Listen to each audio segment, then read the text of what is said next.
Negara mana yang menjadi negara penjajah dalam dunia? 6. British, Belanda, Portugis, Perancis, Itali dan Spanyol. Sebab tu dia jalan seluruh dunia untuk ambil hasil bumi, untuk membuatkan research. Dia ambil segala ilmu yang ada dalam segala gua dinding apa semua tu, dibawa balik dan kita compilekan dia untuk menjadi kita adalah negara dunia sampai sekarang kan. Sebab itu mereka mengkaji Al-Quran yang Nabi Muhammad tinggalkan. Sallallahu ala Muhammad, sallallahu ala Muhammad, sallallahu ala Muhammad, sallallahu ala Muhammad. Assalamualaikum warahmatullahi wabarakatuh. Bismillahirrahmanirrahim. Alhamdulillahi rabbil alamin. Wassalatu wassalamu ala rasulillah wa ala alihi wa ashabihi ajma'in. Qala Allah Ta'ala, a'udzu billahi minasyaitonir rajim. Qul ya ayyuhan nas inni rasulullah ilaikum jami'an. Terima kasih kepada ustaz pengacara majlis. Terima kasih kepada semua pengurusan masjid dan ahli-ahli jawatan kuasa pentadbir, tuan-tuan dan puan-puan, mudah-mudahan dirahmati, diberkati oleh Allah Subhanahu wa ta'ala. Di dalam Al-Quran, Allah Ta'ala berfirman di dalam surah Saba ayat yang ke-28. A'udzubillahi minasyaitonir rajim. Wa ma arsalnaka illa kaffatan linnas basyira wa nadhira walakinna aktharan nasi la ya'lamun. Dan tidaklah kami mengutuskan kamu wahai Muhammad melainkan untuk manusia seluruhnya sebagai rasul, pembawa berita yang gembira bagi yang beriman dan pemberi amaran kepada orang yang ingkar. Akan tetapi kebanyakan manusia tidak mengetahui. Tuan-tuan dan puan-puan yang saya muliakan, Nabi Muhammad ni Nabi untuk kita saja ke? Tidak. Rahmatan lil alamin, sekalian alam. Nabi untuk sekalian alam. Islam ke, tak Islam ke, jin ke, maka Rasul ini diutuskan untuk semuanya. Jadi kalau kita menganggap bahawa ajaran Nabi Muhammad ni hanya untuk orang Islam, sesuai untuk orang Islam saja, tak kena. Tak kena lah. Sebab ajaran dia ialah untuk semua. Sebab itu manusia ni kalau dia mengetahui, dia akan mengakui bahawa ajaran Nabi sesuai untuk dia, walaupun dia tidak Islam sekalipun. Tetapi dalam ayat ini Allah Ta'ala sebut walakinna aktsaran nas, akan tetapi kebanyakan manusia tidak mengetahui. Maka bagaimana nak menjadikan manusia ini boleh mengetahui, boleh kenal tentang Nabi sallallahu alaihi wasallam kalau cerita tentang Nabi tidak ada? Sebab itu kita lihat manusia disogok dengan cerita-cerita yang lain daripada cerita Nabi. Ada yang menyogok cerita Superman, Titanic, cerita pasal artis, aktor, aktris, cerita tentang filem, cerita tentang drama seluruh dunia. Bukan kata Malaysia saja. Akhirnya orang dalam dunia ni berbilion-bilion tak kenal tentang Nabi Muhammad sallallahu alaihi wasallam. Yang dia kenal ialah pemain bola sepak. Sebab yang itulah yang diwar-warkan siang malam pagi petang. Yang orang akan kenal ialah sesuatu yang menyeronokkan. Cerita tentang Nabi Muhammad, cerita tentang Rasulullah. Kadang-kadang tak ada. Kalau ada pun disorok. Dan kalau buat pun cerita tentang Nabi, orang Islam yang bantah. Orang Islam yang bantah cerita tentang Nabi ni. Apa ni buat-buat maulid ni, bid'ah. Dah lah cerita tentang Nabi tu tak banyak. Tuan-tuan tengok dalam setahun dalam Malaysia ni, dalam TV ke, dalam radio ke, cerita tentang Nabi Muhammad ni berapa kali dalam setahun. Hari ni kok banyak. Itu pun sebab maulid. Start besok tak ada balik. Yang banyak cerita apa? Yang keluar dalam TV sepanjang malam, sepanjang hari. Korea. Hindustan. Tamil. Orang putih. Kalau ada ceramah agama pun Ustaz Kazim tak habis-habis. Dia je muka dia. Tuan-tuan yang saya muliakan, bila cerita tentang Nabi SAW tu kurang, macam mana orang nak kenal tentang Nabi? Kita sendiri tidak mempromosikan tentang Nabi SAW. Sebab itu Allah Ta'ala sebut dalam surah Al-Ma'idah, Allah Ta'ala sebut dalam surah Ali Imran. Ayatnya hampir sama, tuan. Ayat dalam surah Al-Ma'idah, ayat dalam surah Ali Imran hampir sama. Apa tugasan kita bila kita mengakui Nabi Muhammad sallallahu alaihi wasallam sebagai nabi kita? Allah kata kalau kita buat benda ni, Allah Ta'ala akan jaga kita. Inni ma'ahum, aku akan sama dengan mereka. 5 benda yang Allah sebut, kalau awak buat benda ni, aku dengan kamu. Yang pertama apa? Solat. Dirikan sembahyang. Wa aqimus salah. Dirikan sembahyang. Surah Al-Ma'idah pada ayat yang ke-12 Allah Ta'ala sebut tentang perkara itu. Kalau kita lihat dalam surah Ali Imran ayat yang ke-81, ayat 81 dan ayat Al-Ma'idah 12 hampir sama. Kalau nak dipelihara oleh Allah, kalau nak dijaga oleh Allah, nombor 1 sembahyang. Kalau kita tengok diri kita ni macam tak apa nak dijaga Tuhan je pun, cuba tengok sembahyang. Menengok aku ni sembahyang ke tidak? Cukup apa 4? Ya dah okey lah Ustaz, not bad lah 4. Kawan saya langsung tak buat 0/5. Saya 4/5 kira lulus Ustaz.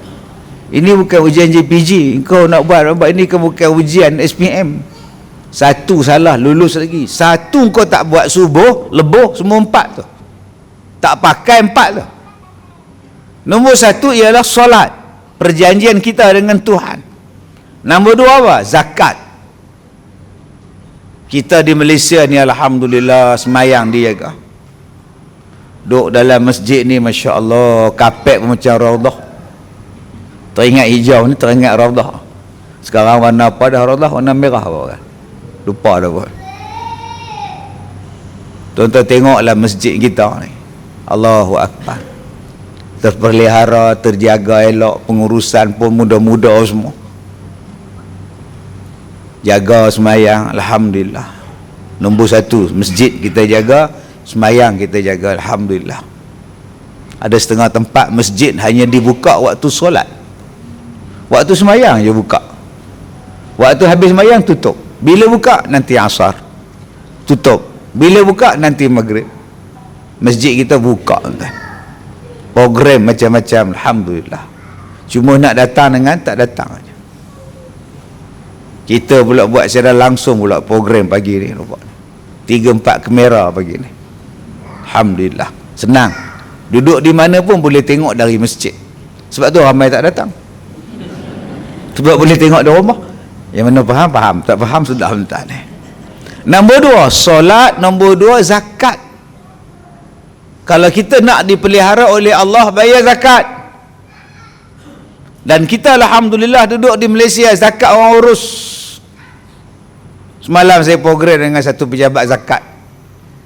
Dia kata, Ustaz, dalam kawasan dalam negeri ni saja ada 37,000 miskin tegar.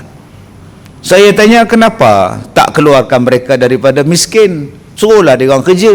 Nak kerja apa Ustaz? I paralyzed, bedridden Ustaz, langsung tak boleh bangun, suruh pergi kerja kilang, matilah hamba Allah tu. Memang tak boleh bangun dah, memang tak boleh buat kerja dah. Anak kecil-kecil lagi, accident ada, patah tulang belakang. Tuan-tuan nak suruh dia jadi tukang kebun, buat kuih bauru nak jual, tak boleh. Zakat kita sampai pada orang yang miskin, fakir macam ini. Zakat kita sampai pada guru kafar, pada Tok Imam, Tok Bilal, zakat kita ni sampai kepada masjid surau. Nak besar wakaf masjid ada, nak besarkan surau wakafnya ada, sampai kepada orang yang menuntut ilmu, Allah pelihara. Nombor 3 kata Allah dalam surah Al-Ma'idah, kau percaya kepada Rasul, kau percaya kepada Nabi. Yang ni kita percaya, yang ni kita sangat percaya. Nabi Muhammad adalah Nabi kita, utusan Allah yang terakhir. Percaya sungguh. Yang nombor 4, tolong Nabi. Yang ni yang ramai tak buat ni. Apa perkara yang kita buat selama ni yang menolong Nabi kita? Macam akak-akak ni memang tak buat apalah, janggut, tak ada janggut. Orang lelaki boleh simpan janggut. Bila tanya kenapa awak simpan janggut, ini sunnah Nabi. Jadi ya. Jadi ya. Wangi abang. Masuklah masjid. Nabi menyukai orang yang berwangi-wangian bila datang ke masjid. Abang buat apa ni, sedekah apa? Abang tiap-tiap hari Jumaat sedekah bagi orang makan di masjid lepas subuh. Sajalah ustaz, kan Nabi suka orang bersedekah. Tolong aja. Tolong aja. Nabi Muhammad tu kahwin dengan budak-budak tau. Umur 9 tahun dia kahwin. Mai sini sekejap, aku nak cerita pada kamu macam mana yang Nabi kahwin dengan Siti Aisyah umur sekian-sekian. Ini dak bila orang kutuk Nabi kita, Nabi Muhammad tu kahwin dengan budak-budak tau. Itulah I pun tak setuju tau. Kamu nampak tak John Cena? Nampak John Cena? Nabi Muhammad ni bukan bapa yang baik. Sebab apa Sebab waktu dia nak terima wahyu Al-Quran, dia duduk dalam gua. Dia berkhalwat dalam gua. Tinggalkan Khadijah, dia duduk dalam gua. Adakah ini contoh bapa misali, suami contoh? Nampak dah. Nak sebut I tu 5 kali. I tak rasa tau. Dia tu bapa misali. Kita pun jawab, memang I pun tak setuju. Suami di sisi isteri kan. Nampak tak? Yang ni yang banyak ni yang condemn Nabi sallallahu alaihi wasallam. Kemudian kita doa, ya Allah, peliharalah negara kami ya Allah. Nak pelihara apa? Engkau nak tolong perbetulkan tentang Nabi pun kau tak sanggup. Kemudian kita doa, ya Allah, peliharalah kami daripada gempa bumi ya Allah. Lagi dekat ada. Sebab tu Allah Ta'ala sebut nombor 4 tu yang ramai tak boleh buat, nak membantu cerita menjernihkan sesuatu yang dikeruhkan tentang Nabi SAW. Di manakah tempat untuk menjernihkan perkara yang dikeruhkan tentang Rasulullah? Salah satunya ialah program Maulidur Rasul. Datang ustaz pula, Nabi tidak pernah buat maulid Nabi. Kita bila dengar cakap tu pula, Nabi dan sahabat tak pernah buat maulid. Apa yang kau buat? Dahlah nak cerita tentang Nabi dalam televisyen tak ada, nak cerita tentang Nabi dalam wayang gambar pun tak ada, nak cerita tentang Nabi ni kau nyembang di luar ni pun tak ada. Harap-harap bolehlah diterangkan tentang Nabi dalam ceramah maulid, program maulid. Itu pun dibid'ahkan. Habis itu di mana kita nak cerita tentang Nabi SAW? Ni pun yang datang Islam, bukan Islam. Semalam saya bercakap dalam 20 orang bukan Islam. India ada, Cina pun ada. Cerita tentang Nabi SAW depan. Macam mana nak cerita tentang Nabi pada mereka? Mereka jarang dengar tentang Rasulullah. Mereka jarang dengar tentang Islam, walaupun duduk dalam negara Islam. Pasal apa? Pasal benda yang lain. Bila disebut tentang Nabi, ustaz, janganlah sebut Nabi, ustaz. Kita masyarakat berbilang bangsa, tak sesuai lah kita cakap tentang Nabi kita kan. Hai, engkau bercakap tentang Ronaldo, sesuai pula. Engkau bercakap tentang Messi, sesuai pula. Engkau bercakap tentang Whitney Houston, sesuai pula. Bila bercakap tentang Nabi Muhammad, kalau boleh kita bab agama ni ustaz kita. Oh ya Allah, engkau tak menolong Nabi Muhammad sallallahu alaihi wasallam. Allah sebut benda ni di mana? Allah sebut dalam surah Al-Maidah ayat 12, dan Allah Ta'ala sebut di dalam surah Ali Imran pada ayat yang ke-80. Pada ayat yang ke-81 Allah Ta'ala sebut wala tansurunnahu, hendaklah kamu menolongnya. Wala tansurunnahu, hendaklah kamu menolong siapa? Menolong Nabi Muhammad sallallahu alaihi wasallam. Dan yang kelimanya, kalau nak jaminan daripada Allah, hendaklah kita memberi pinjam kepada Allah dengan pinjaman yang baik. Wa aqradullaha qardan hasana, nama dia sedekah, nama dia apa? Infak. Dan yang ni memang kita buat. Kita adalah orang yang paling kuat sedekah, alhamdulillah. Paling kuat derma, alhamdulillah. Paling kuat wakaf, alhamdulillah.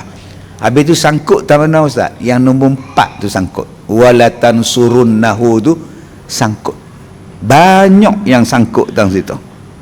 Kau tak pergi ke pagi ni kan ada sambutan maulid di masjid, kau tak pergilah? 5 kali lagi ada janji dengan anak-anak ai tahu nak pergi genting itu dia. Sekali 12 Rabiul Awal. Sekali dalam setahun. Takkan tak boleh set khas untuk Nabi. Hari lain kau tak boleh set. Hari lain sibuk sangat. 12 Rabiul Awal. Sekali setahun. Daripada 354, 365 hari, sehari bagi. Tak boleh bagi juga? Tak apalah. Bukannya wajib pun. Apa hukum menyambut maulid? Hukumnya adalah harus. Bukannya wajib. Jadi nak sambut, tak nak sambut, sudah hukumnya harus. Dia bukannya benda yang melibatkan ibadat khusus. Ulang balik, maulid bukan benda yang melibatkan ibadat khusus. Bila dia tidak melibatkan ibadat khusus, maka dia tak bolehlah dicop sebagai bid'ah. Janganlah macam itu. Macam kita lah datang ke masjid pagi ni, akak naik apa? Naik kereta. Ada Nabi naik kereta ke masjid? Bid'ah lah.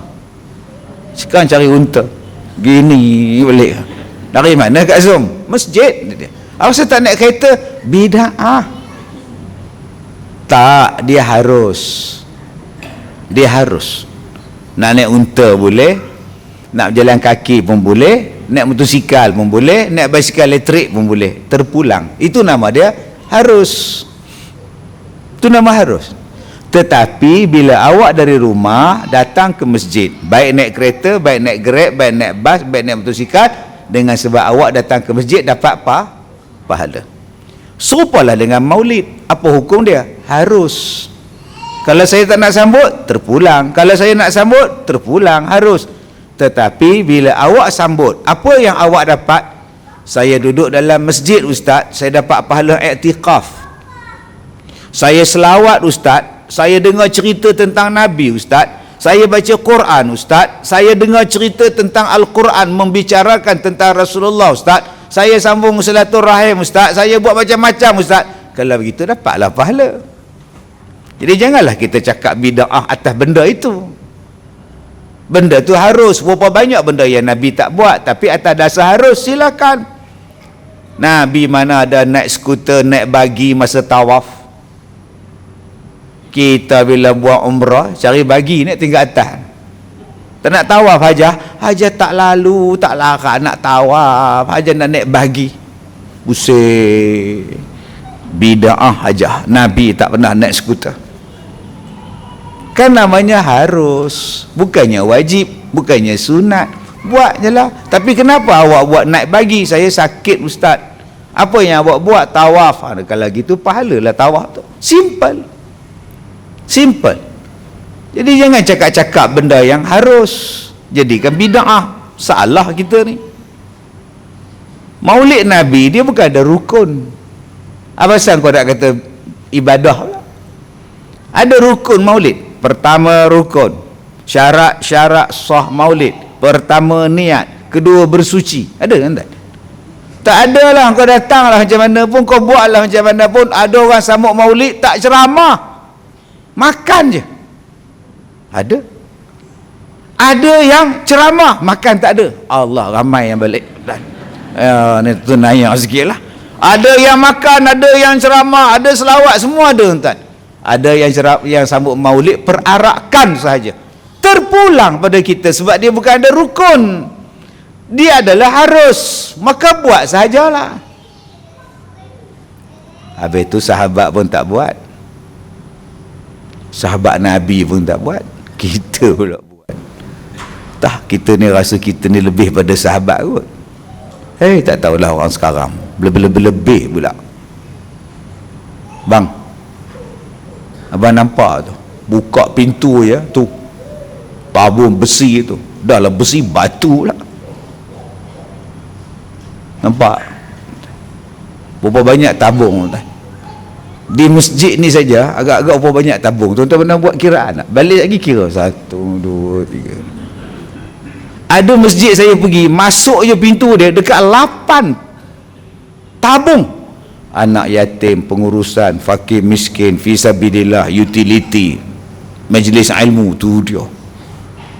Kalau ada RM1, RM1. Kalau RM10, RM10, RM10. Berapa ramai yang tak masuk dalam tabung tu? Ramai tak? Ramai.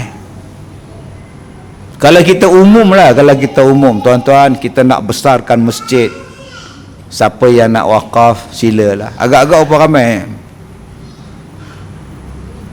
Tahun lepas dah bagi, tahun ni minta lagi.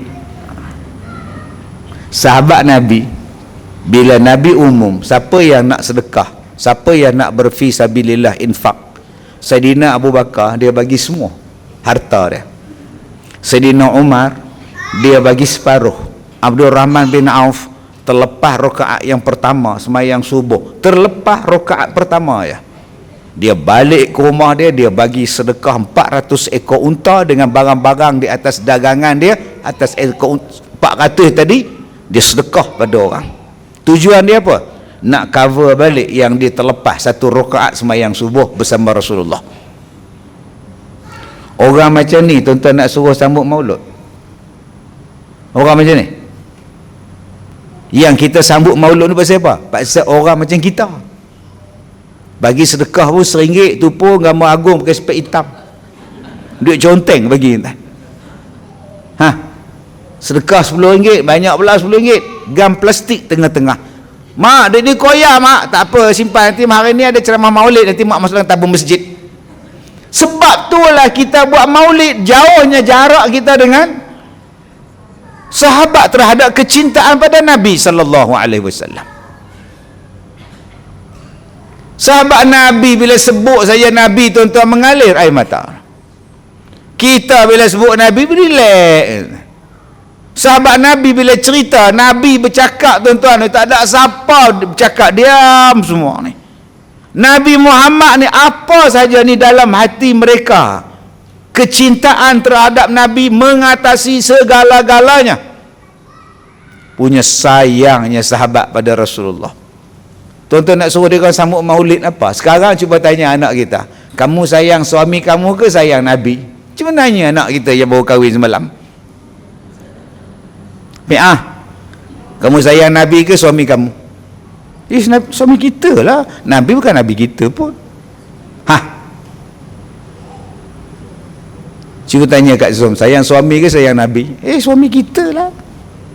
Cuba tanya abang, sayang isteri ke sayang Nabi? Isteri kita lah. Tak sayang dia ustaz, tidur luar sayang, kata dia.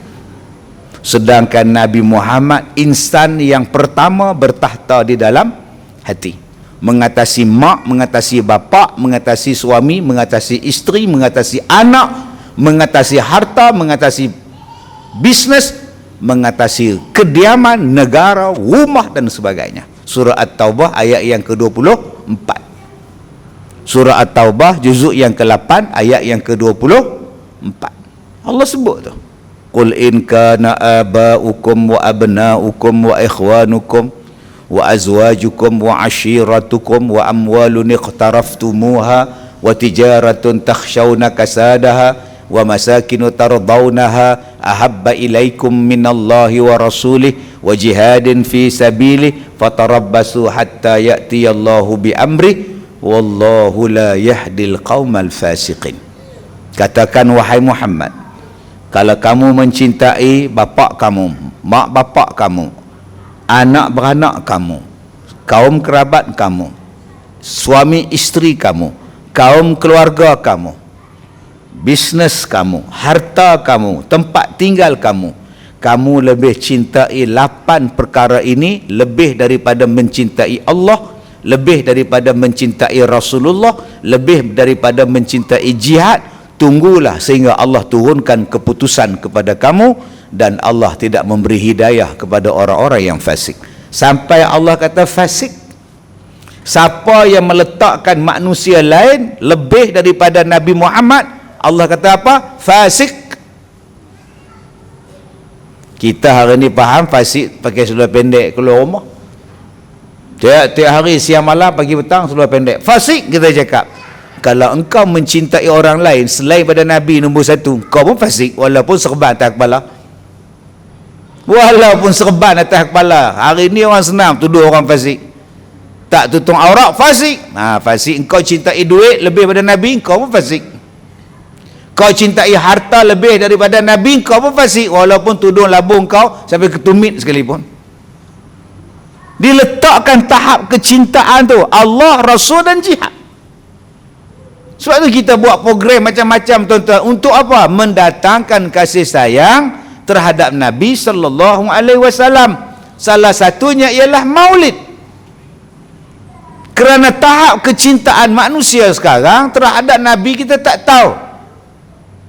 Nasib baiklah kita ni ada sekolah tadika Islam, ada Jacob, adanya Kafa, yang duk mengajar-ngajar ni tuan-tuan. Tahulah juga kita bila anak cucu tu balik ke rumah, anak-anak Nabi ada 7 orang, 3 laki-laki, 4 perempuan. Nasib baik cucu kita cakap. Kalau tidak kita pun tak tahu berapa anak Nabi tu. Aku pun tak tahu tadi. Sebab itu kita buat. Kalaulah tak buat benda ni ratusan tahun yang lepas tuan-tuan, parah kita ni. Sekurang-kurangnya apa yang kita buat ini menolong Nabi. Seperti mana yang Allah sebut di dalam surah Ali Imran pada ayat yang ke-81. Supaya Allah menjaga kita. Alhamdulillah setakat ni Allah jaga kita di Malaysia. Tak adalah musibah yang teruk barat macam di negeri lain. Tak adalah kebula macam negeri lain. Tak adalah berperang sampai ranak macam negeri lain. Tak adalah kemelesetan ekonomi macam negeri lain. Masih lagi boleh pakai jubah hijau sambil angkat kerusi. Allahu Akbar. Di negeri lain masjid dibakar, di negeri lain masjid diranak. Syukur tuan-tuan yang saya muliakan. Yang pertama, kita letakkan kecintaan kita terhadap Nabi. Dan saya katakan tadi, cari jalan apa yang boleh menolong Nabi sallallahu alaihi wasallam, mengamalkan sunnahnya, mempromosikan sunnahnya, menceritakan tentang Nabi, menceritakan sesuatu yang tentang yang benar tentang Rasulullah, memadamkan keburukan, kekeruhan yang ditimbulkan oleh musuh-musuh Islam terhadap Nabi. Kita adalah juru cakapnya. Kita adalah orang yang menolongnya. Maka kalau kita menolong benda-benda itu tuan-tuan, Allah Ta'ala juga akan menolong kita. Jadi ambil daripada surah Al-Ma'idah 12, surah Ali Imran 81 untuk menjadikan kita ini supaya Allah pelihara kita. Baik tuan-tuan yang saya muliakan, kalau kita melihat di dalam surah Al-Insyirah pada ayat yang keempat, Allah Ta'ala kata apa? A'udzubillahi minasyaitonirrajim. Wa rafa'na laka zikrak. Dan kami tinggikan bagi kamu sebutan nama kamu. Wa rafa'na laka zikrak. Allah kata dalam surah Alam Nashrah ni, diangkatkannya sebutan tentang Nabi Muhammad sallallahu alaihi wasallam. Dalam masjid ni tuan-tuan, 80% orang laki-laki yang datang malam hari ni semua nama Muhammad di hadapan. Kita yakinlah. Yang tak ada nama Muhammad akak-akak. Ni hadapan saya ni seorang perempuan tak ada nama Muhammad ni. Tapi anak Muhammad semua. Ada orang sekarang dia mari satu isu. Dia kata, Ustaz, saya tak nak nama Muhammad. Ada dulu orang yang tukar nama dia, angkat sumpah yang baru, buang nama Muhammad. Dia kata, saya nanti anak saya nak pergi Amerika susah tadi. Nanti kalau buah nama Muhammad pergi ke Amerika, sampai imigresen Amerika susah, Ustaz. Dia anti dengan nama Muhammad. Sebab tu saya nak buang nama Muhammad. Astagfirullahalazim. Kau suka engkau lah. Dah nama engkau, lantang engkau lah. Tetapi lagi engkau buang nama Muhammad daripada anak engkau, berjuta manusia yang akan menamakan dengan nama Muhammad. Berjuta manusia lagi akan menamakan anak mereka dengan nama Ahmad. Berjuta manusia lagi akan menamakan anak mereka dengan nama Yasin, dengan nama Toha, dengan nama Muqaffi. Nama Nabi ni tuan-tuan ada lebih kurang 200 nama. Orang Arab perangai dia apa? Orang Arab perangai dia, semakin baik orang tu, semakin banyak gelaran dia. Semakin mulia orang tu, semakin banyak nama dia. Tanda-tanda nama yang baik adalah tanda orang tu baik. Tanda-tanda nama dia banyak, itulah tanda orang tu baik. Ini perangai orang Arab. Macam-macam gelarnya. Yang kita selalu kenal Al-Amin, Ahmad, Mahmud, yang kita kenal. Tapi dia ada lebih kurang 200 nama, tuan. Sampai boleh buat lagu. Bila saya menyanyi lagu tu, orang kata pula, Ustaz Kazim ni tak habis-habis menyanyi. Daripada menyanyi lagu tak faedah, baik saya menyanyi Asmaul Husna, baik saya menyanyi nama-nama Nabi. Tujuan kita melagukan dia supaya senang ingat. Senang ingat. Manusia ni automatik. Orang ni kurang dapat kasih sayang mak bapak ke mak ni tak ni. Mungkin waktu kecil kena dera ke mak dia. Langsung hidup dia tak ada keceriaan. Langsung hidup dia tak ada keseronokan. Al-Quran itu pun kita lagukan. Cuba tuan-tuan azan, tak ada lagu macam Allahu Akbar, Allahu Akbar, Allahu Akbar, Allahu Akbar. Orang datang tapi dia mengendap ke pintu. Siapa yang azan pelik sangat ni tuan? Sebab tu bila kita azan tu dengan lagu. Nabi pilih dah orang yang azan. Nabi pilih tuan-tuan Bilal Ibnu Maktum. Nabi bukan suruh je engkau azan, engkau azan. Tak, Nabi pilih siapa yang nafasnya panjang, siapa yang bacaannya bagus, silakan. Nabi suruh budak muda Mus'ab bin Umair, sahabat Nabi yang muda 18 tahun. Kau pergi ke Madinah, kau ajar orang di Madinah tentang Quran. Kenapa tak dihantarnya Abu Bakar? Kenapa tak dihantarnya Sayyidina Umar? Kenapa dihantarnya Mus'ab bin Umair? Anak muda tu. Kenapa dihantarnya Abdullah ibnu Maktum yang buta? Buta tuan-tuan jadi Bilal. Masya Allah. Satu Bilal bin Rabah, satu lagi nama dia Abdullah ibnu Maktum, buta. Inilah bijaknya Rasulullah. Bila datang perang kat Som, semua kena pergi perang. Bilal kena pergi perang tak? Kenalah. Dia laki-laki sihat kuat. Kalau Bilal bin Rabah pergi perang, siapa nak azan? Siapa nak azan masjid? Masjid kosong pula. Maka sebab tu Nabi letak orang yang buta jadi Bilal. Mana ada orang buta wajib perang? Dia nak tembak apa? Mana tembak kawan sendiri? Din, kamu tembak aku, Din. Oh, aku geng kamu, Din. Mana aku nampak aku buta, kata dia. Sebab tu kau tak payah perang, Mat. Din, kau tak payah perang. Din, kau pergi azan. Kau jaga masjid supaya masjid tetap ada orang sembahyang.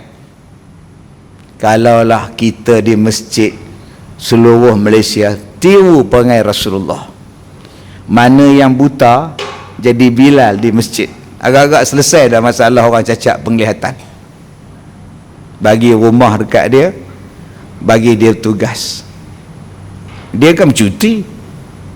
Ada orang Bilal, mana Din? Langkawi tengok laut. Buat apa kau? Kesian orang buta tuan-tuan duk jual tisu. Assalamualaikum. Tuan-tuan tak kesian? Tak pun pagi-pagi minggu duduk atas jambat tu. Semenjak kita berpandangan, bila masa kau pandang, kau mata pun tak nampak. Nampak benar nipunya. Tuan-tuan, ambil style Nabi yang mana buta, latih dia tentang agama, jadikan dia Bilal. Bagi dia isteri seorang. Selesai masalah. Nak ada orang jadi isteri dia? Naklah. Kerjanya tetap dan berpencin. Buta pun buta dalam Zaid. Bagi rumah dia sebiji belakang masjid, selesai masalah. Tak payah dia nak duduk atas je jambat tu, hak isteri pula tu.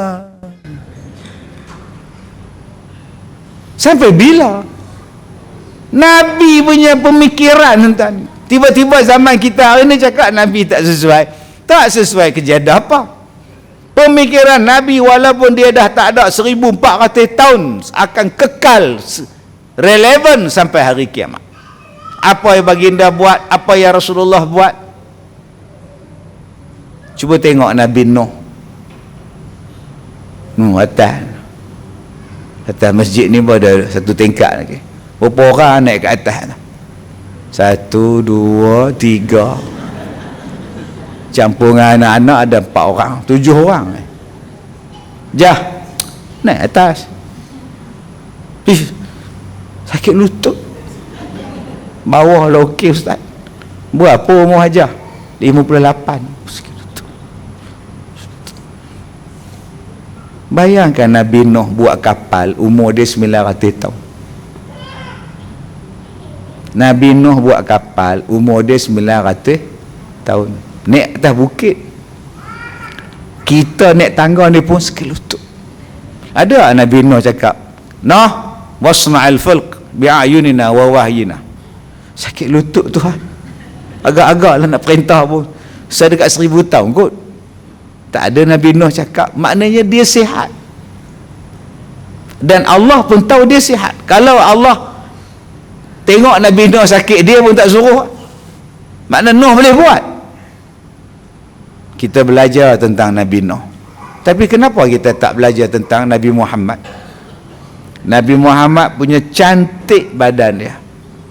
Bila baginda mandi, turun daripada kepala, turun ke muka, turun ke perut, air itu sampai ke kaki. Air mandi Nabi itu sampai ke bawah. Kita pula bila mandi, turun ke muka, turun ke dada, bila sampai ke perut jadi apa? Air terjun.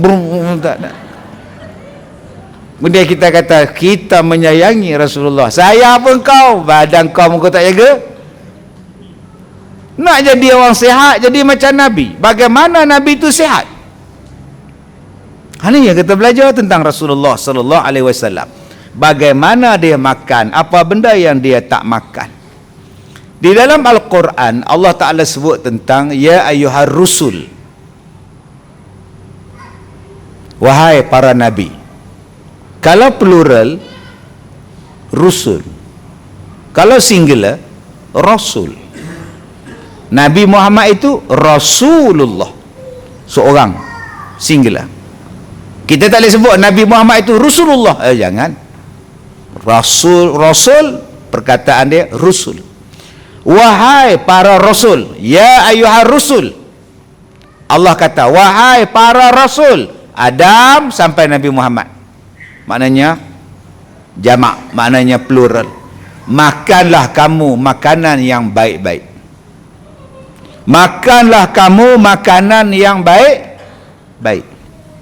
Siapakah orang yang paling taat dalam dunia? Para nabi dan rasul. Allah perintah pada nabi, wahai nabi-nabi, wahai rasul-rasul, makanlah kamu yang baik-baik. Maknanya apa yang mereka makan adalah yang terbaik. Tetapi kita diajar di sekolah, orang dulu-dulu mereka tak erti masak. Mereka tak pandai menggunakan api. Mereka tak pandai makan daging. Makan daging pun mentah-mentah. Mereka tak pandai barbecue, tak pandai. Mereka tak pandai. Sebab apa? Mereka hidup dalam gua. Adakah Nabi Adam makan daging mentah? Logik ya. Dia tu ahli syurga. Dia tu keturunan syurga. Takkan datang ke dunia makan daging mentah ngap. Pemikiran kita ni dijajah oleh penjajah. Dibodohkan oleh penjajah berpuluh-puluh tahun. Dan lebih malangnya kita tak nak memerdekakan diri dari kebodohan. Bagaimana nak memerdekakan diri daripada kebodohan? Ikutlah Rasulullah. Kenalilah Rasulullah. Dan ikutlah Al-Quran. Bebas awak daripada dibodohkan oleh bangsa-bangsa penjajah yang memang nak suruh kita jadi bodoh selama-lama. Nabi Adam itu warisan syurga. Wa 'allama Adamal asma' kullaha. Dan diajar kepada Nabi Adam semua nama-nama benda. Apa itu api, apa itu daging, apa itu sayur, apa itu gunung, apa itu bukit, apa itu gandum, apa itu padi. Nabi Adam diajar. Mana ada zaman dulu tak pandai bercakap. Hanya tulis dekat dinding gua. Orang dulu menggunakan komunikasi, menggunakan. Tengok senang kan? Saya nak cakap je lihat nak nasi. Macam mana pula rupa nasi ni tuan ni? Bodoh punya pemikiran tuan. Jomlah ubah tuan-tuan benda ni. Jangan jadi dibodohkan oleh penjajah ni. Sebab tu mereka berusaha menutup Al-Quran dan berusaha memburukkan Nabi Muhammad supaya kita menganggap bahawa mereka yang cerdik. Sedangkan Al-Quran dah sangat cerdik. Apa dalil Al-Quran sangat cerdik? Yasin wal Quranil Hakim. Apa dalil Al-Quran cerdik? Allah sendiri cakap Yasin wal Quranil Hakim. Yasin, demi Al-Quran yang bijaksana. Allah yang sebut demi Al-Quran yang smart, demi Al-Quran yang bijaksana.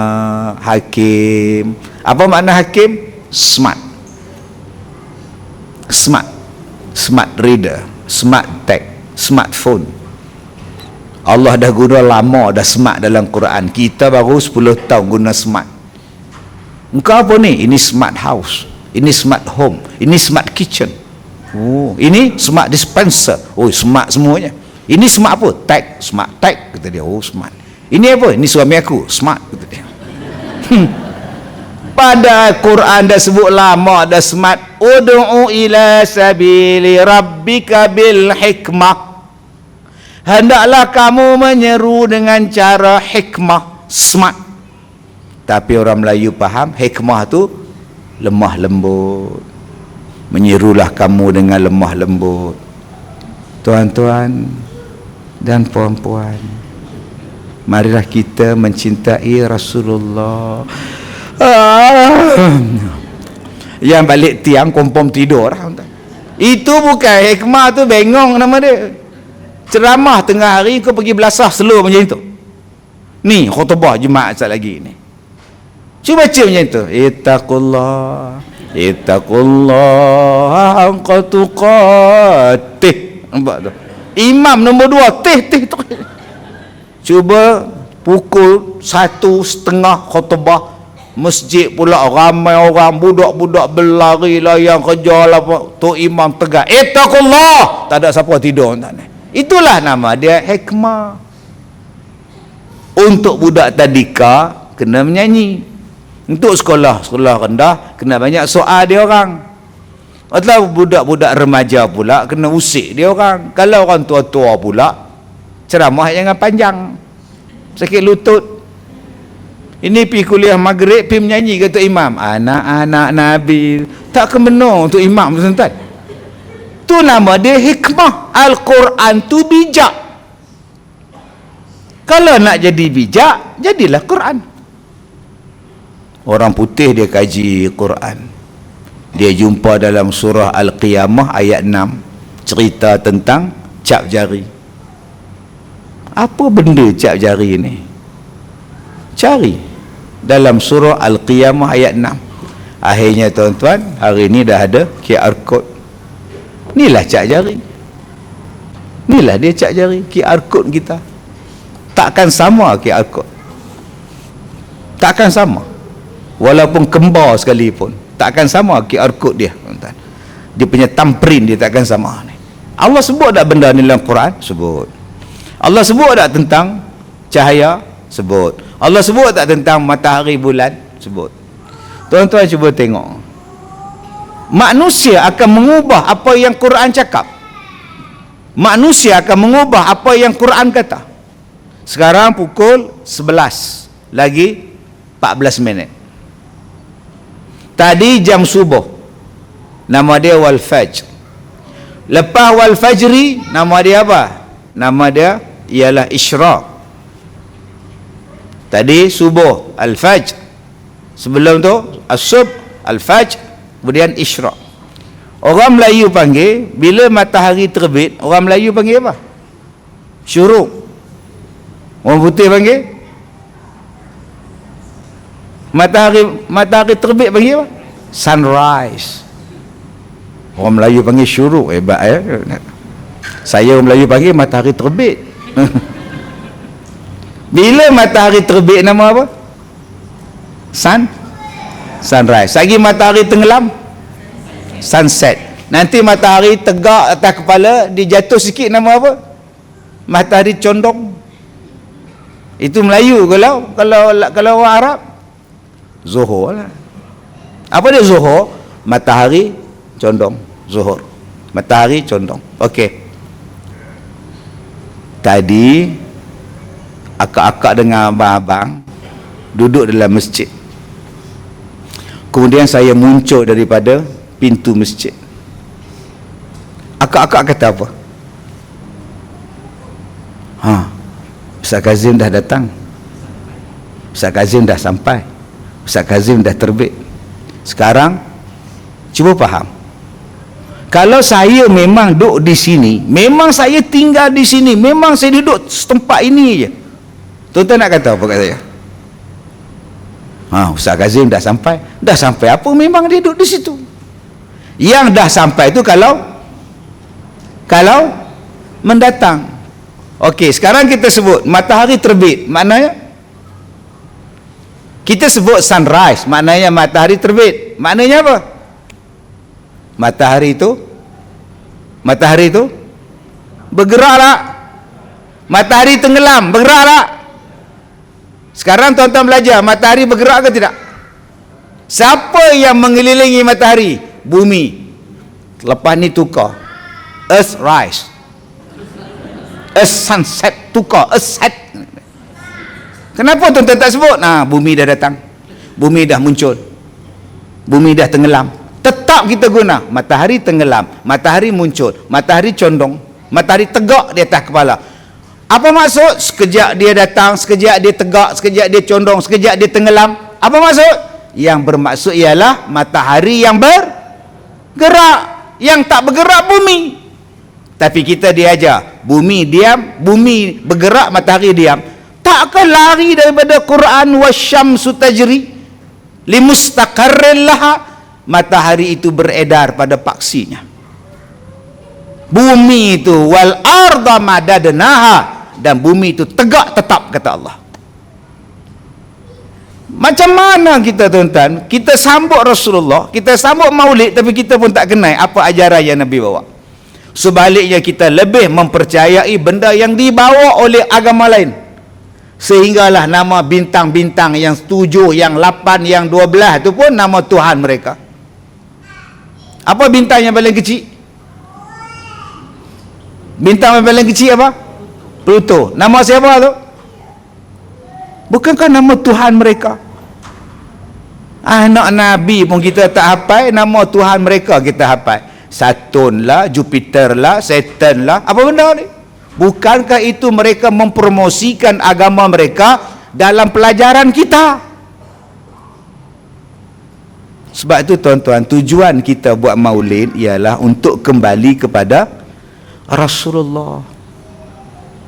Kita dibodohkan. Saya ada jumpa satu laki-laki. Satu laki-laki ni dia kata, Ustaz, isteri saya ni sejak balik daripada Mesir, dia jadi tak sihat. Saya tanya, di Mesir dia melawat siapa? Dia kata dia pergi melawat piramid. Masuk tak dalam tu? Dia masuk. Lepas-lepas tu yang dia gelak seorang-seorang dia, Ustaz. Saya kata elok lah dapat isteri kuat gelak. Setengah orang masa stres juga. Mungkin dia kena sumpahan Firaun, Ustaz. Berapa ramai orang Melayu, berapa ramai orang Arab ditakutkan dengan mitos jangan masuk dalam piramid. dia ada macam sumpahan tau. Dia ada sumpahan. Ramai yang mati dalam keadaan macam misteri tau. Ya. Buka dalam Al-Quran surah Al-Mu'min ayat 82. Buka di dalam Al-Quran surah Al-A'raf ayat yang ke-9, ayat yang ke-10. Allah Ta'ala sebut tentang bukan surah Al-A'raf, bukan ayat 10, itu ayat lain. Summa ba'asna min ba'dihim Musa ila Fir'aun wa mala'ihi fazalamu biha fanzur kaifa kana aqibatul mufsidin. Kata Allah, kami kemudian mengutuskan Musa kepada Fir'aun dan pembantu-pembantu pemimpin-pemimpin Fir'aun, tetapi Fir'aun menolak Nabi Musa. Kamu tengoklah apa jadi pada orang yang buat kerosakan. Fanzur, pergi tengok. Unzur, pergi tengok. Fanzur, maka pergilah tengok. Kaifa kana aqibatul mufsidin. Apa yang jadi pada orang yang buat rosak. Allah sebut dalam ayat ni, pergi tengok. Takkan bila pergi tengok kita sakit. Yang kedua, kalau Allah suruh pergi tengok, takkan nak tengok benda yang dah tak ada. Pergilah tengok, benda tak ada, mak buat apa tengok? Maknanya mayat Firaun itu akan ada. Sampai bila? Sampai kiamat. Sebab Quran itu bertahan sampai kiamat, maknanya mayatnya juga akan bertahan sampai kiamat. Walaupun Mesir itu berperang siang malam pagi petang sekalipun, Allah tetap jaga mayat Firaun. Sebab dalam Quran Allah Ta'ala kata, mai tengok ni Firaun ni. Bukan jaga tu sebab sayang, jaga itu supaya kita mengambil pelajaran. Pergi tengok Firaun, fanzur kaifa kana aqibatul mufsidin. Tengok pula dalam surah Al-Mu'min, kenapa kamu tidak pergi berjalan? Allah tanya pula. Akak-akak berjalan lah, tengok tapak-tapak ni, tak nak lah pergi tempat-tempat macam tu, tak suka ustaz. Kalau Danang makcik sukalah, kata dia. Kalau Hollywood lagi makcik suka ustaz. Boleh akak-akak pergi Los Angeles pun boleh kau. Tapi pergi tengok ni, ya Allah Ta'ala suruh tengok. Sampai Allah tanya kita, afalam yasiru fil ard, kenapa kamu tidak pergi berjalan atas muka bumi?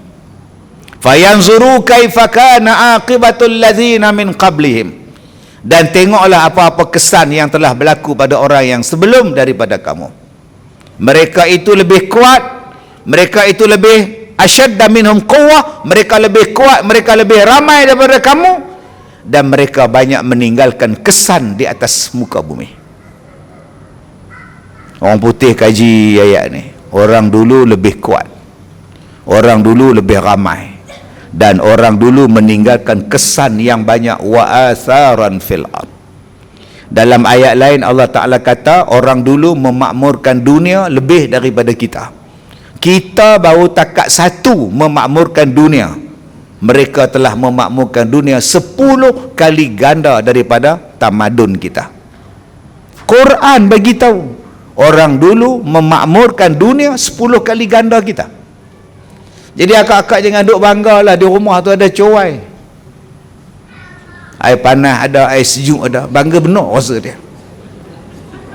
Orang dulu lagi canggih pada kita. Jangan duk banggalah kita sekarang ni ada barang mas sampai ke siku, pusat-pusat penumbuk barang mas dia. Orang dulu lagi banyak mas pada kita. Allah sebut tak dalam Quran, di mana benda ni ada, pergilah cari. Sebab tu penjajah dia cari dapat kat dia. Di mana mereka jumpa? Dalam kubur, dalam gua, dalam piramid, dalam tu ada.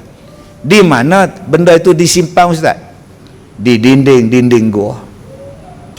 Am hasibata anna ashabal kahfi war raqim kanu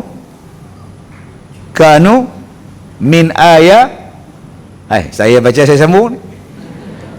Am hasibta anna ashabal kahfi warraqim. Sambung. Ajaba. Apa suratul kahfi ni? Apakah kamu menyangka ashabul kahfi dan ar-raqim itu ajaib? Banyak lagi benda ajaib. Ashabul kahfi, ar-raqim. Ar-raqim tu apa? Tulisan di dinding-dinding gua. Nama dia apa? Ar-raqim.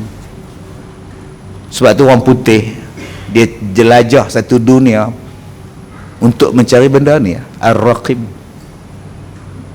Cuba tengok di dinding piramid ada apa? Ada teknologi yang tersimpan. Cuba tengok di bawah Haikal Sulaiman, apa yang mereka nak? Teknologi yang tersimpan. Sampai sekarang mereka cari. Ada jet, ada kapal, ada senapang, ada peluru, semua ada. Ada perubatan, ada bangunan, malah ada jam, ada kapal terbang, ada kapsul di dalam, semua. Semalam Presiden Indonesia kata apa? Bila orang wartawan tanya dia, kami ada soalan untuk Bapak Presiden. Soalan dia. Dia kata apa? Jangan tanya saya soalan-soalan yang susah nak dijawab. Don't ask me a hard question. Prabowo ya Pak.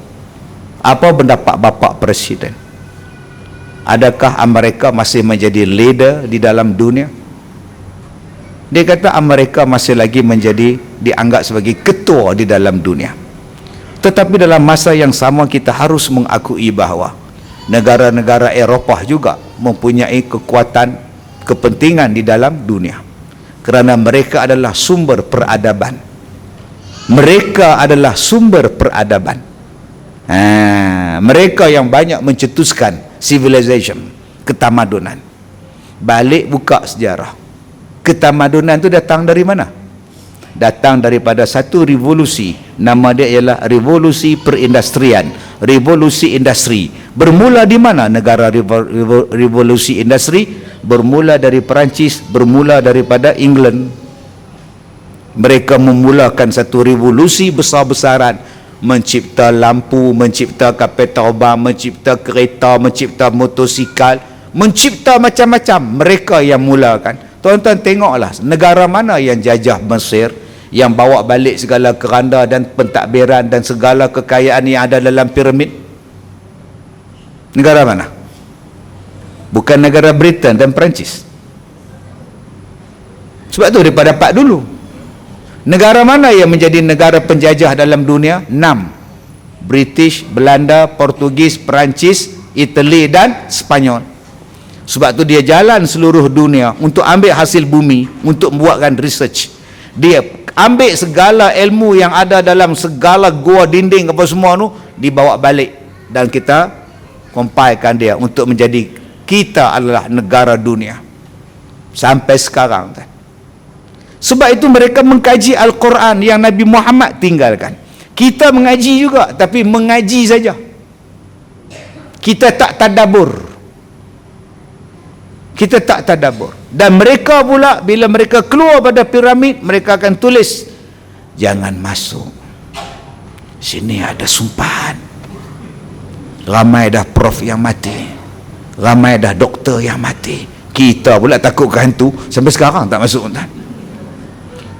Dan mereka pula buat undang-undang, hanya mereka sahaja yang boleh masuk dalam semua tempat bersejarah.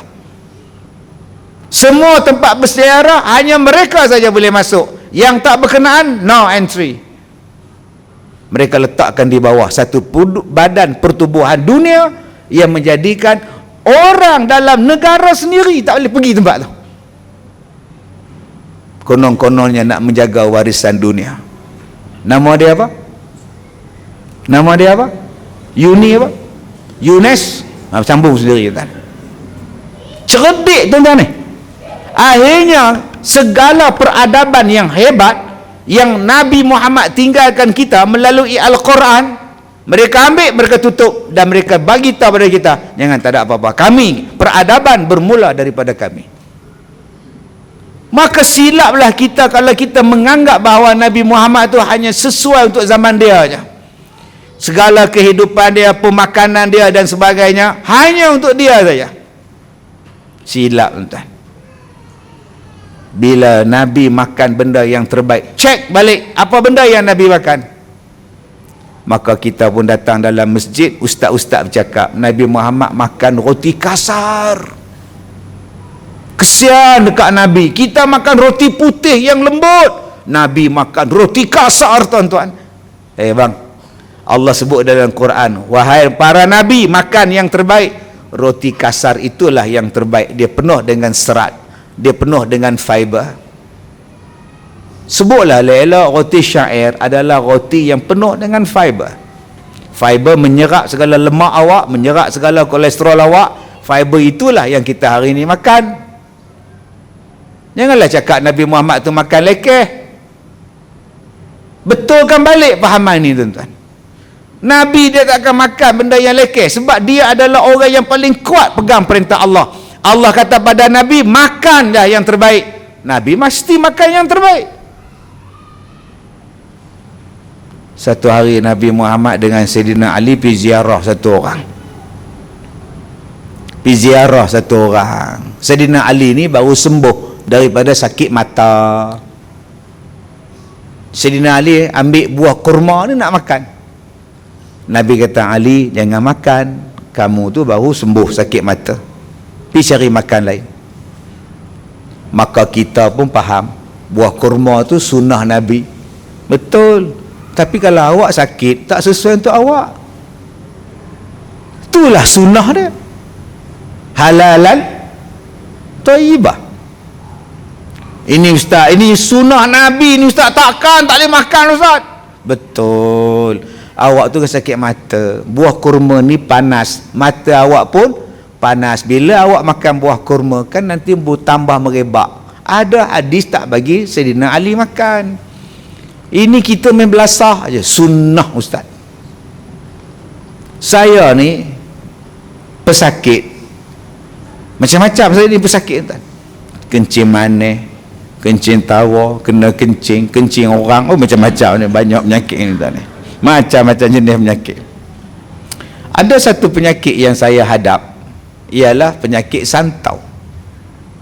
Santau. Santet. Santau. Dekat-dekat lah tu. Baik. Apa dia penyakit santau? Okeylah. Apa pantang larang dia? Pantang larang dia sampai mati. Saya tak makan benda yang tajam. Pisau tak makan, kerih, pedang memang tak makan kat Zong. Ya. Saya pun tak makan ustaz, tahu tak apa tuan. Saya tak makan benda yang tajam, tebu, bisa tajam tu, saya tak makan. Walaupun dia halal, tapi tak baik untuk kesihatan saya. Ustaz, tebu ustaz, tebu ke ustaz? Memang halal, tapi dia ada dua, thayyibah. Halal hukum, thayyibah pada kesihatan saya tak elok. Sebab tu saya tak minum air tebu. Kalau minum pun setahun sekali, itu pun setengah gelas nak lepas gian bulan Ramadan. Dua, apa yang saya tak makan kesan daripada santau? Daging kambing. Ada orang cakap, ustaz, Nabi paling suka kambing ustaz. Ya, Nabi suka sebab Nabi sihat. Saya, sebab kalau saya makan sekali lagi, saya sakit dada saya jadi merah, nanti jadi macam-macam, saya tak boleh menapah, jadi sesak napah. Sebab tu saya pantang itu juga merupakan ubat. Ada tak faedah tak teruk santau saya? Biasalah, teruk biasalah, tapi ada juga faedah. Apa faedah santau? Dia dapat menguruskan badan. Jadi akak-akak yang menghadapi masalah berat badan, sempena hari baik, bulan baik ni, doalah, ya Allah, nak santau insya-Allah. Dalam 2 bulan kuruslah insya-Allah. Yang mana faham, tak faham sudah. Akhirnya tuan-tuan, surah Al-Insyirah ayat yang keempat, Allah Ta'ala sebut akan diangkat sebutan Nabi Muhammad. Bukan setakat nama Nabi tu glamour, paling banyak disebut. Lama-lama tuan-tuan, ini Nabi dah cakap, ini amalan Rasulullah, ini perbuatan Rasulullah. Satu. Pagi tadi kalau tuan-tuan tengok dalam Tanyalah Ustaz, cerita tentang Nabi, saya bercakap dalam Tanyalah Ustaz pagi tadi. Pagi tadi Tanyalah Ustaz, sekarang dengan tuan-tuan pula. Bila kita tengok orang main badminton, rehat. 11, angka 11, rehat. Angka 21, okey. End game. Cuba tengok apa pemain akan buat waktu rehat tu. Pisang. Siapa yang makan pisang? Lee Chong Wei. Dulu saya aktif main badminton. Sejak saya injured, landing tak betul, kaki saya terpeleot, patah tuan-tuan, saya dah gantung raket. Dulu orang panggil saya Lee Chong Sim. Bawah sikit je Lee Chong Wei tuan-tuan. Cuba tengok, bila Chong Wei rehat, dia makan pisang, ngap. Sambil Miss Bun Sidik duk cakap kat dia tu. Miss Bun kan coach dia. Dia makan pisang. Maka orang pun buka mata, apa sebab makan pisang Rupanya pisang memberikan tenaga yang cepat. Pisang mengandungi potasium yang bagus untuk menggantikan tenaga awak yang hilang.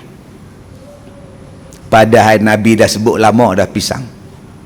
Al-Quran sebut, di dalam Al-Quran ada 7 buah yang secara langsung Allah sebut dalam Quran. Salah satu buah yang disebut ialah pisang. Bila kita kaji, pisang, Nabi dah cakap. Bukan Nabi saja cakap, orang Melayu pun cakap. Orang Melayu ni kalau tak ada pisang, bukan pantun. Pisang mas, jarang tuan-tuan durian dibawa belayar. Kau nak pening? Jarang orang Melayu buat pantun durian emas dibawa belayar. Pening satu kapal tu. Tapi yang disebut ialah pisang mas dibawa belayar. Kenapa tak bubuh pisang tanduk? Kenapa tak bubuh pisang nangka? Kenapa tak bubuh pisang abu? Pisang abu dibawa belayar. Tak jarang tuan-tuan. Pisang mas juga dia yang dibawa. Orang Melayu ni cerdik. Dalam banyak-banyak pisang, pisang yang paling tahan lama ialah pisang mas. Yang paling lama dia tahan masak tuan-tuan. Lepas masak pun tahan lama lagi. Lepas dia buruk tu pun boleh makan lagi. Buang dia punya kulit hitam tu, bawah dia masih elok lagi. Dia lenyek yang buat cokodok tuan-tuan. Orang Melayu ni hebat. Tapi bila anak bangsa kita tak dijatikan dengan Quran, tak didirikan dengan bahasa dan bangsa dia sendiri, maka bila orang lain buat, hebatlah dia makan pisang. Lah, Quran punya lama dah cakap, Nabi dah lama dah cakap. Tapi pasal kita ni bila buat ceramah macam ni, hak datang muka ni tu pun makin kurang. Tu lepas ramai lagi. Pergi mana ustaz? Meninggal ustaz. Kita seolah-olah bila dengar benda hak Nabi buat tu, ya ke? Nabi ada buat kata dia. Pula di belakang dia tuan-tuan. La ilaha illallah. Sekarang tuan-tuan semua orang balik pada Nabi SAW.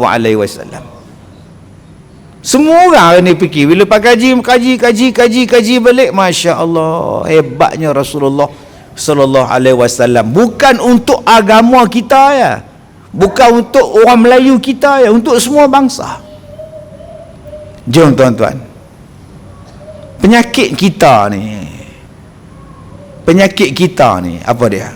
Tak suka pada bahasa kita dan bangsa kita. Itu penyakit kita. Dan ada pula orang cakap, kalau kita bercakap tentang bangsa kita, itu nama dia ialah asabiah. Kita jangan cakap tentang bangsa ustaz. Apa yang cakap apa? Kita cakap tentang Islam ustaz. Jangan cakap Melayu ustaz. Jangan cakap Melayu, ini asabiah. Ada engkau bahasa apa? Melayu. Jangan cakap. Engkau bangsa apa? Melayu. Jangan cakap Melayu. Asabiah. Apa kejadian engkau? Engkau pun bahasa Melayu. Tapi Melayu disebutkan dengan kutuk kita sendiri. Padahal orang Melayu lah hebat, tuan. Orang Melayu lah tuan-tuan yang paling fasih baca Quran. Cuba tengok hari ni kalau suruh baca Quran, sedap tak? Lidah kita paling bagus. Cuba orang lain baca Quran, bunyi macam nalak. Kenapa tak bangga dengan bangsa kita sendiri? Cakap orang putih pun sedap. Actually, sedap bunyi tu. Cuma di belakang dia, memanglah adalah pula tu masalah, tuan. Orang Melayu paling hebat, tuan-tuan. Syukur kita duduk di Malaysia ni. Hari Jumaat ada kuliah, malam Jumaat ada kuliah, semua ada. Masjid kita hebat. Saya ceramah di negara Arab, satu negara, tak sebut negara dia. Tengah-tengah duduk kuliah ceramah tu, dalam 400 orang tu. Datang peronda 2-3 kereta kepung masjid. Dia masuk pintu tu, ya Syekh, roh rayalah roh ya. Dihalau kita. Kami tinggal jasad tu. Roh tinggal jasad kita, tuan. Kita di Malaysia ni polis jaga kita, tuan. Jom jaga ni. Sementara kita boleh ingat Nabi kita, sementara kita boleh promosi Nabi kita, sementara kita boleh sebut Nabi kita, buat apa sesuatu yang boleh bantu agama Allah, bantu Nabi Muhammad, tolonglah. Sebab banyak tempat di dalam negara lain nama Islam tak boleh bubuh, nama Muhammad tak boleh bubuh, masjid tak boleh bubuh, surau pun tak boleh bubuh. Kita hari ni surau ada di lapangan terbang, surau ada dekat panggung wayang, surau ada dekat shopping mall, surau ada dekat dengan sesembah, surau ada dekat dengan sesi minyak. Di mana tempat yang tak ada surau? Yang tak adanya pada orang dalam surau. Ini masalah, tuan. Surau bersepah-sepah, orang pula tak masuk. Dah ada peluang untuk mengamalkan Islam, buatlah. Mana ada tuan-tuan negara lain, tuan-tuan macam kita ni cuti maulid melainkan 2-3 negara ya. 2-3 negara saja mengisytiharkan hari ni hari maulid. Sambutlah, seronoklah. Tiba-tiba dah boleh cuti. La ilaha illallah. Nabi tidak pernah merayakan maulid. Astaghfirullahalazim. Orang macam ni, tuan-tuan, dia kena duduk negara lain, baru dia tahu betapa nikmatnya duduk di Malaysia. Betapa nikmatnya. Orang lain tak peduli pun dengan maulid ni, tuan-tuan, melainkan beberapa buah negara ya. Salah satunya negara Malaysia. Yang lain tak ambil kisah pun, tuan. Mari dah duduk dengan kita ni, Allah. Dahlah dengan bangsa sendiri tak seronok, asyik bergaduh je. Dengan Nabi pun kita tak seronok. Sedangkan Allah kata diangkat sebutan. Orang putih pun cari tentang sunnah Nabi sallallahu alaihi wasallam. Tuan-tuan yang saya muliakan, cuma kadang-kadang kita ni malah belajar. Kalau belajar pun kita belajar tentang benda yang itulah yang saban tahun disebut. Contoh Ustaz, contoh. Ni Siti Aisyah dia minum, kemudian Nabi Muhammad tengok di mana bibir Siti Aisyah pada gelas tu, Nabi Muhammad minum dari bibir yang sama. Tuan-tuan, romantiknya Rasulullah. Bagus tak cerita tu? Bagus. Takkan Nabi datang untuk itu ya? Soalan dia, takkan Nabi datang hanya untuk cerita minum gelas itu ya? Akak-akak pun tak minum kongsi gelas dengan suami. Tambah suami Ustaz tak ada gigi. Tak nak Ustaz, gusi geli kat suami Ustaz. Ceritalah Nabi Muhammad ini universal. Ajaran Nabi Muhammad ni universal, meliputi segala kaum, bangsa, negara, zaman, luasnya. Ni tuan-tuan ni. Ni tuan-tuan ni ada handphone. Ada handphone tak? Ada. Kenapa tuan-tuan boleh call, boleh WhatsApp, boleh ambil gambar, boleh hantar gambar, boleh buat video call? Sebab ada app. App tu berfungsi sebab apa? Sebab ada line. Cuba tengok line kita. Kak Sun cuba tengok line wifi masjid. Line wifi kan macam tu. Ada tak wifi macam ni? Jarang tuan-tuan. Dia semua macam tu. Kemudian jaring tengah. Cuba kita sambungkan jaring tu. Dia jadi apa? Macam tu kan. Sekarang besarkan jaring tu. Dia jadi apa?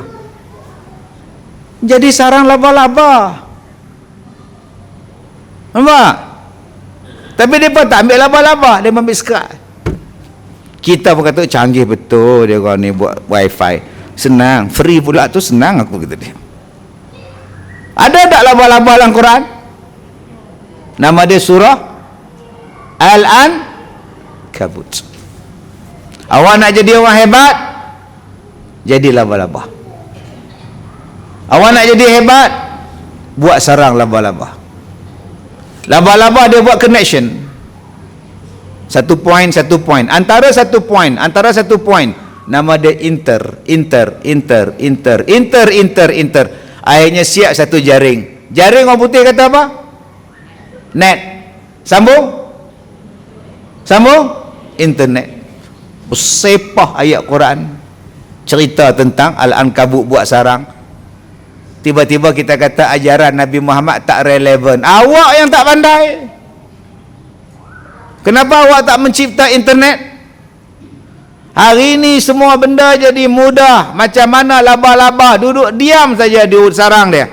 Tiba-tiba getaran yang wujud daripada sarang laba-laba, laba-laba pun datang. Hari ini tuan-tuan duduk saja diam di rumah. Tak payah sewa kedai. Buat cari jalan je. Kemudian datanglah orang beli. Baik tudung ni ya, tekan beg kuning ya. Kuning muka orang tuan. Simple hari ni. Kau nak bisnes pun senang, kau nak ceramah pun senang, kau nak sewa bas pun senang, kau nak ambil teksi pun senang. Segala-galanya senang sekarang. Bukankah benda itu disebut oleh Allah dalam surah Al-Ankabut? Tapi kita menghabiskan banyak masa untuk bergaduh. Orang Arab bergaduh, orang Afrika bergaduh, Bangla bergaduh, Pakistan bergaduh. Mai ke tanah Melayu daripada awal merdeka sampai sekarang. Gaduh tak habis-habis. Akhirnya kemajuan yang Allah sebut dalam Quran, tinggalan Nabi kita, diambil oleh bangsa yang tak bergaduh. Tuan-tuan cuba tengok Cina baru kemarin. Dia buat perarakan 80 tahun merdeka. Hebat. Dia berdiri atas kereta dia. Dekat kereta dia ada mikrofon. Dia periksa barisan kehormat tentera tu dengan bom, dengan peluru, dengan jet, dengan orang. Tuan-tuan tak tengok dia. Dia berdiri dalam kereta dia, dekat bumbung kereta tu, dia dekat ada mic, ada 4-5 mikrofon di hadapan dia. Bila dia lintas saja satu batalion, dia tanya pula, apa khabar semua tentera? Kami sihat bos. Begini tengok.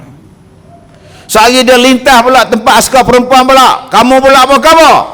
Kami baik yuk. Begini tengok. Satu dunia tengok tuan-tuan. Sekarang dia ada pemusnah laser. Kalau ada peluru berpandu sampai negara dia, laser ni akan tembak peluru berpandu. Amerika tercengang, Eropah tercengang, ni mari mana pula buat ni. Dia tunjuk kekuatan dia besar-besaran tuan. Adakah dulu Cina macam itu? Tak. Cina tak macam itu. Sebab apa tak macam itu? Sebab mereka bergaduh sama-sama mereka. Bergaduh dengan rakyat, bergaduh sama-sama rakyat. Last mereka bergaduh bila Ustaz? Last mereka bergaduh 1988, 1989. Di mana Ustaz? Di tempat yang sama, perbarisan baru ni. Nama dia Medan Tiananmen nama dia. Saya duk dengar budak tu cakap Medan Tiananmen, bukan Anmen, Medan Tiananmen nama dia tuan. Last bergaduh. Selepas itu Cina tidak lagi bergaduh sesama rakyat mereka, tak bergaduh. Mereka mula membangunkan ekonomi mereka. Sekarang teknologi di tangan mereka. Teknologi tangan mereka. Ni beg akak ni made in China. Silat-silat beg polo tu pun made in China. Silat-silat jam tangan saya pun made in China. Kereta kita hari ni made in China. Speaker made in China. Mikrofon made in China. Orang pun made in China sekarang. Nabi sebut talabul ilm walau bisin, tuntutlah ilmu sampai walau ke negeri China. Mai ustaz zaman sekarang pula, ini dhaif, hadis dhaif jiddan. Kau suka engkau lah kau. Habis tu kau nak belajar di mana? Apa salahnya mengambil iktibar daripada benda itu? Walau dia dhaif ke, dia palsu ke apa ke, dia dhaif. Tapi kita simpan, tak boleh. Akhirnya sekarang akak-akak dekat rumah akak, dekat kereta akak, dekat motor akak sekarang dah guna motor skuter elektrik. Tak payah naik basikal dah ke surau. Siapa punya kepala otak? Sebab apa? Sebab mereka mempunyai masa yang banyak untuk mencipta banyak benda. Dan akhirnya dunia mereka kontrol sekarang.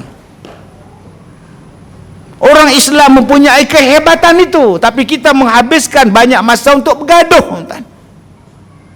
Gaduh berebut jawatan.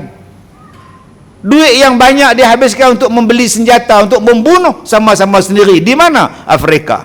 Sedangkan Allah bagi dekat Afrika tu berlian. Allah bagi minyak yang banyak pada Arab. Sampai sekarang tak aman Arab tu. Berbilion habis duit untuk beli senjata ya.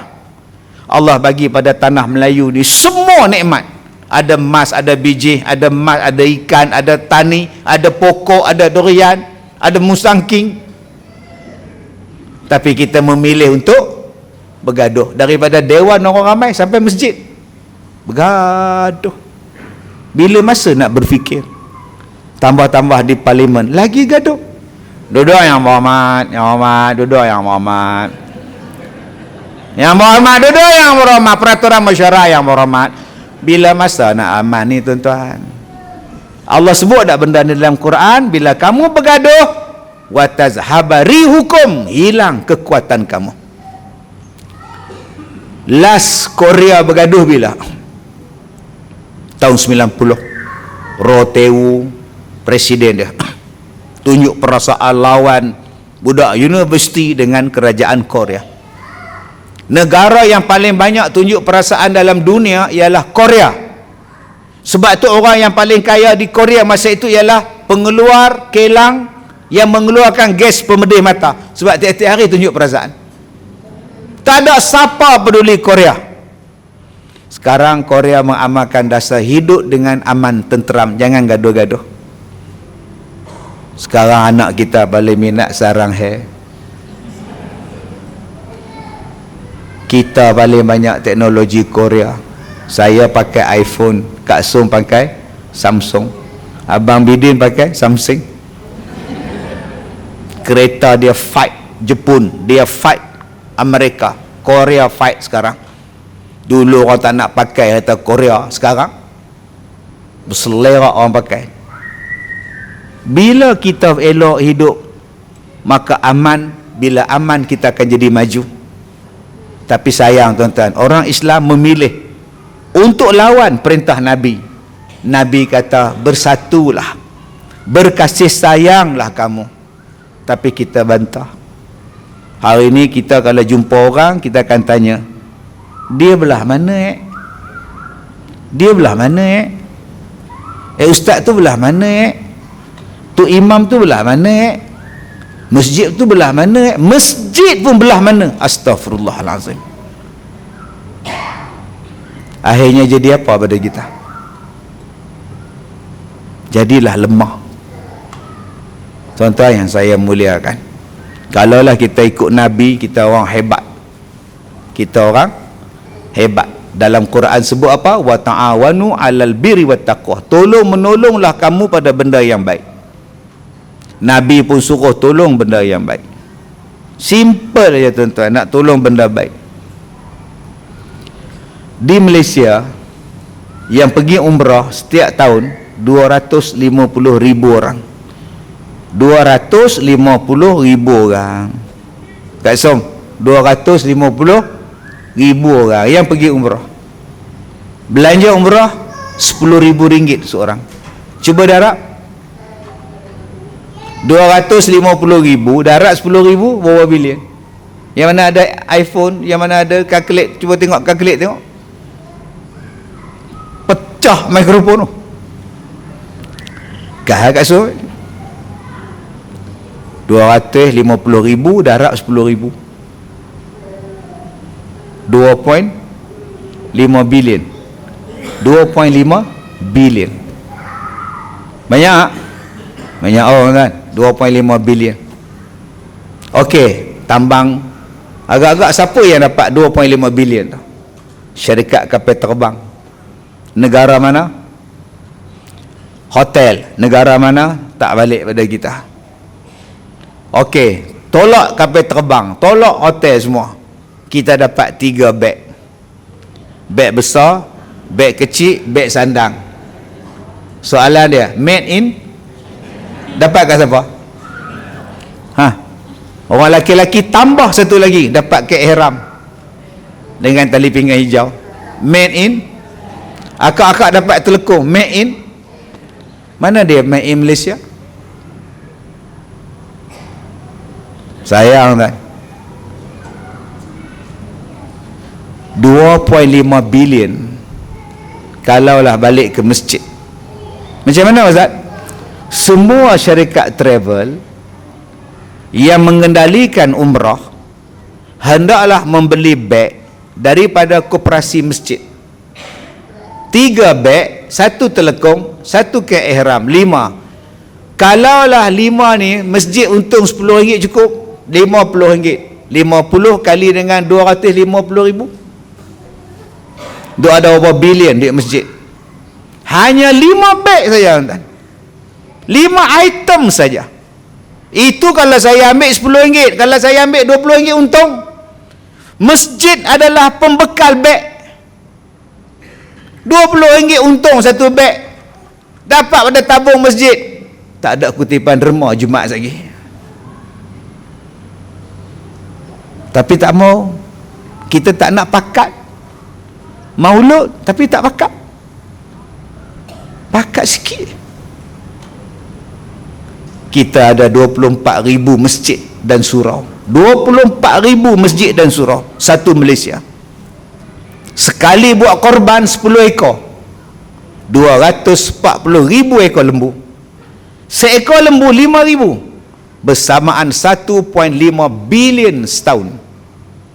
Kalaulah semua orang yang buat lembu tadi ambil daripada koperasi ibu tunggal, membekalkan lembu korban, 1 ekor lembu koperasi untung RM500 seekor. Agak-agak berapa persatuan ibu tunggal dapat? Lepas tu tak ada siapa jadi ibu tunggal dah. Semua menikah macam makcik, tuan-tuan. Walaupun umur 80 dah. Islam ni dia nak bagi kaya, nak bagi senang, tapi kita tak mau. Kita tak mau. Kita tak pakat. Akak-akak nak jadi kaya, nak Quran aja. Tapi Nabi miskin, Ustaz. Memang Nabi miskin, sahabat Nabi kaya. Nabi pilih untuk miskin. Kalau nak jadi kaya, ambillah apa yang Quran sebut. Apa dia, Ustaz? Zakat. Adakah zakat bagi kaya? Bodoh betul Ustaz ni. Padi kena zakat, gandum, kurma, zakat. Ini dipanggil makanan ruji. Tolaklah kurma dengan gandum, ambil ni satu, padi. Kalau awak nak kaya, awak ambil bisnes zakat. Apa dia? Banyakkan tanaman padi. Padi takkan jatuh harga. Semua orang akan makan nasi. Tapi sayang, beras disikitkan, bendang ditutup, ganti dengan kilang. Panggil orang mai kerja di tempat kita. Dia orang ni makan nasi ke makan kilang? Dia orang kerja di kilang semi konduktor, mengeluarkan aircon. Dia orang makan aircon ke? Okey, waktu rehat, makan aircon. Semua makan nasi. Kenapa nasi tak dibuat? Thailand, pengeluar beras. Dia tak sibuk membina bangunan paling tinggi, dia sibuk membanyakkan beras. Baru ni bila mereka berperang, dengan Kemboja. Kita di Malaysia dah susah hati, buatnya dia tak jual beras ke bulo kita. Banyak kalah beras. Dunia akan cari beras, dunia akan cari makanan. Tapi sayang, kita melemahkan pertanian. Bila ada orang datang mina, anak makcik, kamu kerja apa Din? Saya buat bendang makcik. Gelap masa depan. Pada itulah zakat. Akak nak jadi zakat, nak jadi kaya. Apa bisnes dalam Quran? Zakat, mas. Belilah mas, kontrollah mas, jagalah mas. Pergilah jadi mas. Mas takkan jatuh harga. Sekarang 1 gram berapa? Tak tahu. 999, 520, 916, 423, 437. Dulu ada orang cakap, ni dunia ustaz. Dunia apa dalam Quran sebut zakat? Dunia kejadah apa? Kalau dunia dia tak sebutlah zakat dalam Quran tu. Kita berbangga beli kereta, jadi besi buruk kereta tu. Mas takkan buruk kat Zom. Ada orang berbangga, saya ada 5 biji rumah ustaz. 5 buah rumah ustaz. Dah, awak tak bijak. Awak nak jual rumah di Shah Alam ni, nak jual sebiji rumah, setahun pun belum tentu jual. Nak pakai duit 50,000, anak nak kahwin. Nak jual rumah 500,000, siapa nak laku? Sekarang macam inilah, saya tak minta 500,000, saya minta 50,000 aja. Tapi ambil tiang ni, saya jual tiang aja. Agak-agak ada tak orang beli tiang? Tetapi kalau tuan-tuan ada emas, boleh tak jual? Boleh tak emas tu dibawa sampai ke Amerika? Boleh tak dijual di Mekah? Cuba usung rumah ke Mekah. Tapi sayang, kita tak nak. Dengan alasan apa? Ini dunia. Tuan-tuan tahu tak, penjajah datang ke tanah Melayu, dia cari apa? Dia cari di negara Afrika, dia cari apa? Emas. Kalau tak ada emas, dia tak datang. Akhirnya tuan-tuan, dia bagi merdeka. Dia bagi merdeka. Adakah dia tak ambil emas kita? Masih ambil. Kita bagi emas. Ni emas, ni Kak Som, ni emas.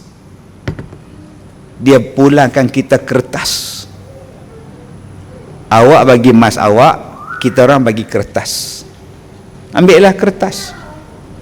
Kita pun buh kertas dalam dompet. Sayang sangat kertas ni. Kertas Kak Som. Apa kertas? Wang kertas. Yang emas ni takkan reput sampai bila-bila. Akan terus bernilai sampai bila-bila. Mereka pegang emas kita. Mereka pegang ekonomi. Engkau nak kertas, ambillah. Bukankah Nabi membawa pada kita dinar dan dirham, emas dan perak?